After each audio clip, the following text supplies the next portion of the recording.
So as 2024 comes to an end, I think it's finally fair to say Drake has accomplished so much in this year, bro. He single-handedly became the rapper with the largest ops list in music history. This is the op page. Right. He was just winning consistently more than everybody else in the culture. And then these people start to turn into people that feel like they're ops all over the page, big. He also became the first rapper to file a lawsuit because he lost a rap battle, and now he's becoming the first rapper to have an ex-girlfriend violate him on a record with his arch nemesis. Well, it wasn't quite a violation. We're going to be reaching a lot in this video, but if you're here to dissect every little speck of a sneak diss that Kendrick Lamar has offered us in this new song, then you're in the right place. Because Kendrick and SZA just dropped a new record called 30 for 30. And, you know, Kendrick told Drake, I like Drake with the melodies, I don't like Drake when he act tough. And ever since then, we've been seeing a lot of melodies from Kendrick, especially with SZA. And I like this duo. I like it a lot. My favorite song from them so far has been Gloria. Let me know what you guys think is their best collaboration, Gloria, Luther, or 30 for 30. And Kendrick is showing Drake here how the rap sung melody hybrid should be done properly. First of all, when Kendrick gets on these smoother, more R&B style cuts, he almost does it in a duet form where he's not just singing or rapping his own individual part, he's really going back and forth with whoever he's collaborating with. This reminds me a lot of Loyalty off of Damn, or even Love off of Damn, where, you know, Kendrick has that part where he goes, if I didn't rap, ain't okay, would you still? And then Zachary comes in with, love me. Like, Kendrick really integrates his R&B features well into his more melodic records, and that's what he's been doing here with SZA. They kind of both take turns rapping, singing back and forth. They go from sounding like madly in love with whoever they're talking about on the record to wanting to kill them at the same time. And the balance of different emotions within the subject matter of the record is complemented very well by the constant switch up of rapping to singing and also the various different hooks on this record. I couldn't tell what was like a chorus and what was an actual verse. Like the whole chat part, which we're going to touch on shortly because there might be some shots at Akademiks in that. And then the whole like some of y'all go get washed part, and then the whole I get this type of feeling part. Like I can't tell what constitutes as the actual chorus of this record. So let me know in the comments what you guys think. And that's what makes like a great radio friendly hit, is that the entire thing sounds like a chorus. This was something Drake did very well. She said, do you love me? I tell her only partly. I only love my bed and my mama. I'm sorry. Like, that's part of the verse, but it's so memorable, it could be a chorus in and of itself. And the foundation of a great hit record is all off the basis of the strength of its hook. And Drake, you know, Drake, he likes to be the star of the show, right? So we very rarely see Drake actually going into like a full-on duet with whoever he's collaborating with. Even his many collaborations with SZA, it's always like Drake verse, then SZA verse. Or Rihanna. The only time I've ever heard him sing like adjacent or at the same time as another female is with Rihanna on the song Too Good. And I mean, I'm not too big of a fan of that song, but yeah, Drake rarely ever adopts this duet style of collaboration. So Kendrick here is showing how a rap sung song should be done. Him and SZA are also showing how a hip-hop tour should be done as well, because they're doing all stadiums in 2025, something we've never seen Drizzy do. Now, why is Drake significant to this record? Well, there's a couple reasons. Firstly, Drake used to date SZA back in 2008. Well, that's at least according to Drake, who rapped on the 2021 song with 21 Savage, Mr. Right Now, saying, yeah, my girl wanna F to some SZA, wait, cause I used to date SZA back in 08. SZA had to quickly clarify, because she was 18 in 2008 and Drake was 21, that this relationship actually took place in 2009. She said, so it was actually 2009, lol. In this case, a year of poetic rap, license mattered, lol. I think he just innocently rhymed 08 with wait. Anybody who really knows me and was around during this time can confirm. It's all love and peace. She had to confirm that the relationship was completely innocent, and she spoke on it in a Rolling Stones interview saying, we were really young. It wasn't hot and heavy or anything. It was like youth vibes. It was so childish. Which, I mean, I know he wasn't dating SZA when she was underage, but it's just so funny hearing these quotes after Drake is now suing SZA's TDE label mate Kendrick for calling him a certified PDF file. But let's emphasize here, guys, Drake is, as far as we know, not a certified PDF file, and he did not date an underage SZA, alright? So Drake, don't come around suing the Rapaholics community. I keep seeing this guy in the comments with the username OVHO Aubrey the PDF file King. I want to let you know,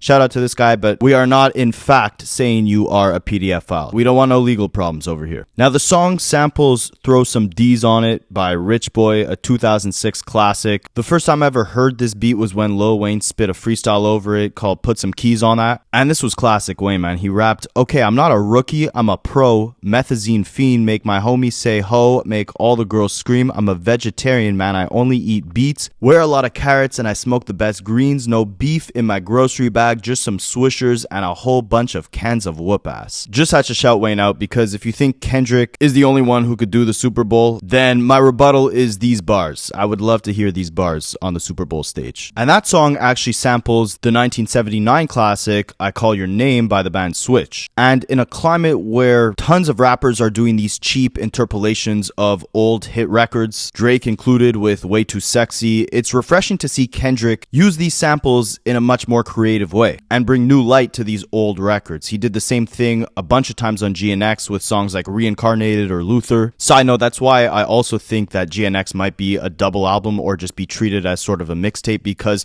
we've never seen Kendrick be so sample or remix heavy on any of his projects before. It almost gives a mixtape vibe where he's kind of freestyling over these old beats. And yeah, back to this song, like I said before, it gives this really cool contrast of varied emotions between love and hate, aggression and passion. Kendrick starts the record off by rapping, "Some of y'all gonna get washed, some of y'all just gonna pop stuff, some of y'all just gonna talk, but none of y'all really about stuff. Some of y'all just look lost." And he's just letting you know, like, you could talk as much crap as you want, but you're lost. You lost and you look lost. You're not really gonna do anything. And I mean, these are some interesting lyrics to open up a love song to, but again, it's kind of hard to tell if he's talking about a love interest on this record or if he's talking about Drake or all of his ops or no one at all, but that's the beauty of it. Then him and SZA sing together that they swear they'd be at peace if it weren't for you. Then they repeat the title of the record by singing, "I'm 30 for 30, 30 for 30, 30 for 30, 30 for 30. And it's funny because do you know who else has a song called 30 for 30? The Dirty 30 King, Drizzy Drake Rogers, who closes his collaboration album with Future, What a Time to Be Alive,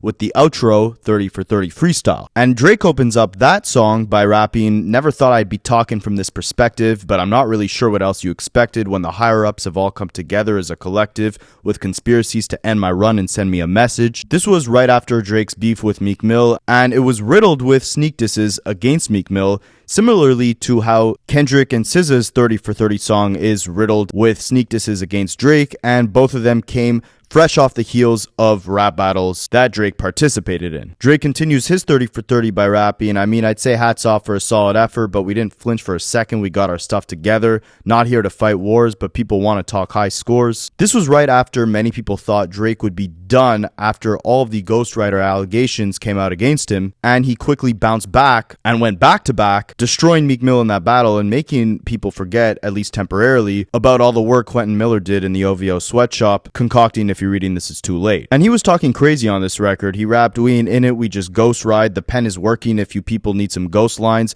I thought you wanted yours like I want mine. I guess you're just making moves on your own time, but just know it'll be January in no time. And your absence is very concerning. It's like you went on vacation with no plan of returning. This stuff is purely for sport. I needed 30 for 30. Banners are ready in case we need to retire your jersey." And just crazy to think 9 years later after the song released, a lot of these bars would manifest into Drake's own situation in life, with his situation with Kendrick, and even Pusha T when Pusha T exposed him for having a kid, because Drake rapped on this track saying, "Paternity testing for women I never slept with. I'm legally obligated if they request it. So much legal action like I'm Michael Jackson. Luckily I'm great at avoiding distraction. Used to give no reaction, now I'm overreacting. Oh, that stuff's gotta go platinum." And that's because early on in Drake's career he rapped, "You diss me, you'll never hear a reply for it."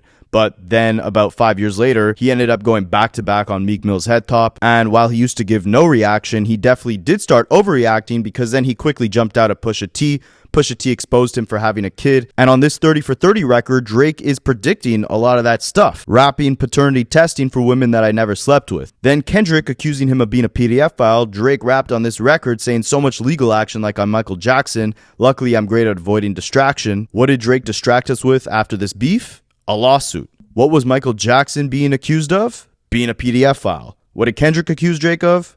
You know the rest. Even starting off the record talking about the higher-ups coming together as a collective with conspiracies to end his run and send me a message. He's still talking about that today, saying that UMG coerced this plan with Spotify and Kendrick to boost the numbers of Not Like Us to destroy Drake's reputation. So while that was Drake's kind of victory lap or reflection on his whole beef with Meek Mill and his victory there, This 30 for 30 with Kendrick and SZA is Kendrick's own victory lap or reflection of, how he's kind of feeling right now after all the dust is settled. On his verse, he's seemingly talking to SZA, downplaying the man that she's with, saying that you effing with guys that think they're cuter than you, say you're on your cycle, but he's on his period too. And that seems like it's very reflective of the bars he rapped on Euphoria, where he said to Drake, when I see you stand by Sexy Red, I believe you see two bad females. Women are your real competition, you might pop booty with them. Now he's saying, like, SZA, you were out here dating guys that think they're cuter than you, and he's on his period too. He continues rapping, the table's been turning so much, I was thinking it's foosball, the tenderness of him, mistaking them for some Wagyu. And what is Wagyu? It's a very delicious, soft, tender, juicy type of beef. Just like Kendrick engaging in a beef with a very soft, tender individual. Now, the most interesting part of the record comes on one of the choruses. Again, there's tons of different elements on this record that could be mistaken for the actual chorus of the song, which is how you know it's a well-written song, when everything kind of sounds like a chorus, or at least a well-written song that's tailored to be a massive radio hit. Now, Genius has it listed as the post-chorus, and it's SZA and Kendrick both going back and forth where they start each line off by saying chat. Now, if you guys didn't know, that's a very common way that streamers address their audience. Like, they got a live chat going as they're streaming, so they'll talk to the audience by just being like, chat, how's everyone doing today? I don't really know. I never go live. So drop a comment if you want me to do the first ever Rapaholics live stream for you guys. But it's interesting that they make reference to this for several different reasons. And this, again, could be a reach. This is what people are saying online. You guys let me know in the comments chat how you feel about this, chat. I'm just going to keep calling you guys chat from now on. But SZA raps, chat, should I fold that girl, no yoga mat? Chat, should I dead that guy, don't hit me back? Chat, should have ran down on you, no questions asked. Chat, they chat in chat. And Kendrick does his own version of that by rapping, chat, do I let him bump his gums or get him whacked? Chat, do I take his head off and wear it for fashion? Chat, do I do my stuff and take it to the max? Chat, they chat in, they chat in, they chat. Now, people thought this could have been directed at two different individuals. Number one, it could be Drake, because we've seen him over the last few years team up with the gambling company Stake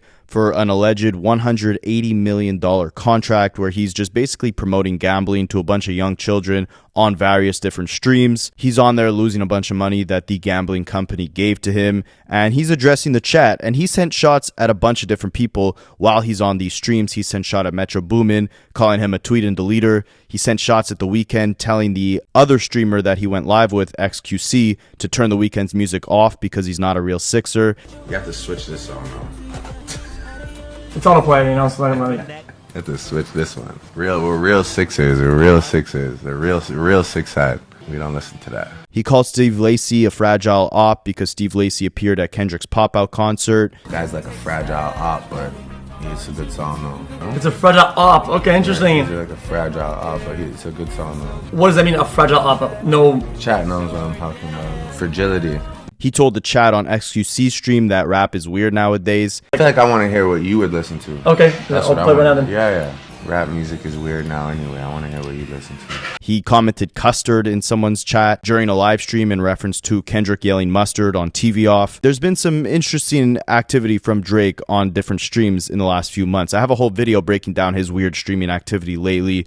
I'll link that in the description. And Kendrick is making reference to the whole streaming lingo here and also saying like they're chatting, like they're just talking. Some of them are just going to talk, but none of them are really about anything. That's how he opens the track off. And he closes the track off by basically asking the chat, like, do I let him keep talking or do I get him whacked? Do I take his head off and wear it for fashion? Do I do my stuff and take it to the max? Now, another individual who many people think Kendrick and SZA, or mainly SZA, was taking shots at on this record was DJ Akademiks. He addresses his fan base as the chat N-words. He's always saying chat. Yo, chat, I feel like the Monstars hopped out of one of them New Jersey drones and grabbed Lil Baby and shook the talent out of him. I don't know what I'm hearing thus far, chat. I don't know what I'm hearing. It's like they shook the talent out of him. Kendrick already addressed Akademiks for being compromised on his streams in his 616 in LA record, and Akademiks actually found out that he was mentioned in that song while he was on stream. I can see the vibes on Ack, even he looking compromised. Let's peel the layers back. Ain't no... What? Hold up. Somebody's lying. I can see the vibes on Ack, even he looking compromised. Let's peel the layers back. How am I compromised? Why you say fuck me for? And aside from that, Akademiks has actually had some issues of his own with SZA.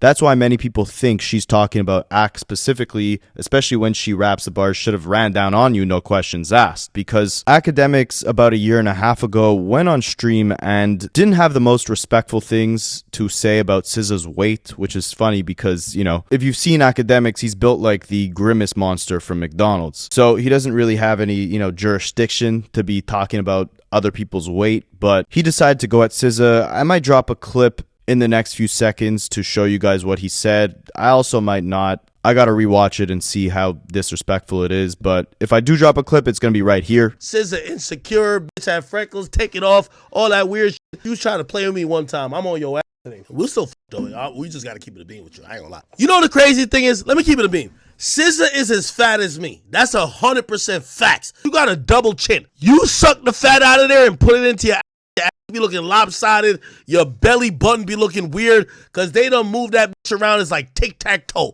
SZA is fat as me, body built like a smart car. I don't know what she did to me, but like I've been had it on for her. And SZA was really upset about this. Akademiks alleged that he got calls from everyone from Punch, from her record label TDE, to Whack 100, to even Drake, ironically, because when Drake was trying to work with SZA on their song Slime You Out, apparently this was a few months after Ak made the comments, and SZA was so hurt over these comments that she didn't even want to come out and make new music with Drake, seemingly because of his association with Akademiks. So Drake called Ak and said, you know, I know this is kind of what you do on your stream, but, you know, you really hurt this girl, so can you let her know, like, it was nothing serious? Had just gotten into it with SZA, and he says, I can never tell you what to do, so I respect your platform. I'm trying to cut these songs with this girl, and she's visibly upset. Some of the stuff you said really bothers her. He's like, I know you because I watch her content. I know you don't probably give a you felt she did something and you're just responding. She's not one of those people who built for that type of stuff. She's an emotional, very precious girl. If it's not that serious, could you at least let her know? Because I think she really believes that this is an energy that you really feel. I apologize to SZA for that. Honestly, it wasn't even that serious. So when Akademiks heard this song, he did his best to not disrespect SZA further, but he did shift the disrespect to Kendrick Lamar, which is, you know, it's all right. We know what Kendrick could do with a pen. I don't think he has to worry about what Akademiks has to say about him, but we could address it, chat. So basically, Akademiks was saying that all these bars that Kendrick had, where he was talking to SZA, saying how lame the man she was messing with is, how he was tender like Wagyu, and Akademiks basically said that while Drake was actually the one dating SZA, Kendrick is talking to her now like he's her gay best friend. Essentially trying to gas Drake up to be like, look, like, you know, you really slept with this woman and Kendrick is just her buddy. He's trying to give her relationship advice. Like, who is he to say that you're tender like Wagyu? You gotta remind Kendrick who really slept with SZA, as if Kendrick doesn't have a fiance at home. You're over there like, oh my God, did Aubrey do that to you? Oh, like you're being the gay best, you're the gay best friend. You're trying to call me gay saying she fucking with niggas who think they're cuter than you, but I punch in her stomach. What did you do? You over here rapped about me punching in her stomach, criticizing me. Bro, we gotta get to it now. Yo, listen, Drake, you gotta man up and start letting these know. You know, if I'm Drake, the first thing I'm saying to Kendrick, did she describe how my dick looked like? He also said that ever since Not Like Us, Kendrick has been struggling to recreate the magic and have a hit on the same magnitude of a Not Like Us. He was saying that TV Off and Squabble Up don't come close. They're good regional hits, but they're not global hits. They don't have the same impact as a Not Like Us. What my new advice has been to Drake, don't respond to none of this shit. Wait till about summertime drop. I highly disagree with him going on tour the same day as the Super Bowl. I think it's bad. Kendrick realizes that Not Like Us is a global hit, whether Drake thinks it is or not. Squabble Up is not even a national hit currently. Could you get the entire world to care about a song of yours like they did for Not Like Us? I could get more reach if I diss Drake. I think it's way too early to be able to actually tell what the longevity of a song like that is going to be. Plus, he was forgetting Luther. Kendrick right now simultaneously has the 3 biggest rap hits on every single chart. The Billboard chart, the Spotify charts. Numbers don't lie. And I definitely think TV Off will go on to have a big global impact. Probably not as big as Not Like Us, just because the moment isn't as big. But it will be interesting to see, because I do think that GNX was Kendrick's biggest attempt yet, I want to say, besides maybe Damn, at trying to create something that resonates with the largest audience possible. The lyrics, while they're not dumbed down necessarily, they are simple enough to digest as a casual listener. The messaging on a Squabble Up or a TV Off or a Luther isn't as, complex or layered as a Swimming Pools or a King Kunta or even a DNA. So if none of those go on to become, some of Kendrick's biggest hits, then maybe we can revisit this conversation in a couple years from now and say that Akademiks had a point in that Kendrick's biggest hit from this era was Not Like Us, and that was only the hit that it was because of the story behind it, because he was dissing Drake. But as far as right now, the charts are telling a different story. I believe Kendrick just broke the record for being the first rapper to have every single song from his album chart on the Billboard charts for the first 3 weeks of its release consecutively. Not one song fell off the charts in its first 3 weeks of release. And not that Kendrick is the guy to chase hits, but they always pin that against Kendrick when they talk Drake versus Kendrick, right? Because obviously Kendrick is the better technical MC, and Drake has always surpassed him and every rapper on the hit side of things. So if Kendrick starts destroying Drake on the charts, what metric do Drake fans have to say that Drake has any sort of upper hand on Kendrick at all? And I think it's cool to see, Kendrick kind of celebrate this win in style. Throughout GNX, throughout this 30 for 30 record, he's making subtle references at the fact that he could go for round 2 if Drake really wants it. And he's taunting Drake with these, sneaky subliminals where, again, he's playing Drake's game, right? Like Drake came with a hit record against Meek Mill, a hit diss record with Back to Back. Kendrick did the same with Not Like Us. Kendrick on Euphoria told Drake that he hates the way he sneak disses, and now he's playing Drake's game just to taunt him even further by saying, look, you took your little victory lap with Meek Mill on your record 30 for 30, talking about how the game was conspiring against you, how, Meek Mill was tucking his tail, and you'd say hats off for a solid effort, but you didn't flinch for a second. Well, now it's my turn to drop my 30 for 30. I'm teaming up with SZA, your ex-girlfriend. We're dropping R&B, sung, rap, hybrid, melody, crossover hits, going on stadium tours, doing everything on a larger scale than you've done, playing your game at a higher level than you. Let me know what you guys think. Am I glazing, chat? Am I glazing here? Let me know in the comments, and I'll catch you guys in the next one. There's a lot of little nuggets in both of their disses that if it wasn't for these breakdowns, and salute to guys like this, Rapaholics, because I think they directly get it.